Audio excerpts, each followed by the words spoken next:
గత కొన్ని రోజులుగా భారతీయులు ఏం ఎక్స్పెక్ట్ చేస్తూ ఉన్నారో, ఏం ఆశిస్తూ ఉన్నారో అదే జరుగుతోంది. నిన్న అర్ధరాత్రి 1:40 తర్వాత పాకిస్తాన్లోని ఉగ్రవాద స్థావరాలపై, అలాగే పీఓకేలోని ఉగ్రవాద స్థావరాలపై భారత మిసైళ్లు విరుచుకుపడ్డాయి. దాదాపు 50 మందికి పైగా ఉగ్రవాదులు హతమైనట్లుగా, ఉగ్రవాద స్థావరాలన్నీ కూడా శిథిలమైనట్లుగా, తునాతునకలైనట్లుగా మనకి సమాచారం అందుతోంది. సో ఆపరేషన్ సింధూర్, దీని మీద భారతీయులందరూ కూడా చాలా గర్వంగా చెప్పుకుంటూ ఉన్నారు.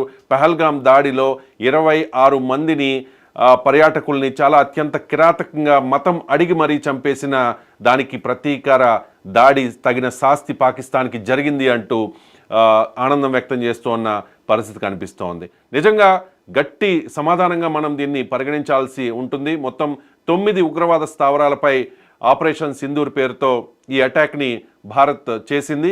పీఓకేలో చూసుకుంటే కనుక ముజఫరాబాద్, కోట్లీ, గుల్పూర్, అలాగే భీంబర్లలో విరుచుకుపడింది.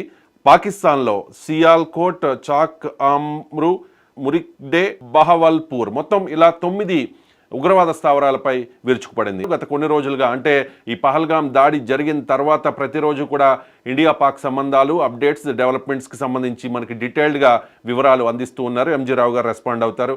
ఎంజీ రావు గారు, మీ రియాక్షన్ అండ్ మీ ఫస్ట్ రియాక్షన్, ఈ దాడి మీద, దాడి జరిగిన విధానం ఏ విధంగా ఉంది? భారత్ ప్రతిస్పందిస్తుంది అని అందరూ దృఢంగా నమ్మారు. ప్రపంచం నమ్మింది, భారతీయులు నమ్మారు, అందరూ నమ్మారు. మోడీ గారు చెబుతూనే ఉన్నారు, మేము తగిన సమయంలో, తగిన విధంగా, తగిన ప్లేస్లో మేము ప్రతిస్పందిస్తామని.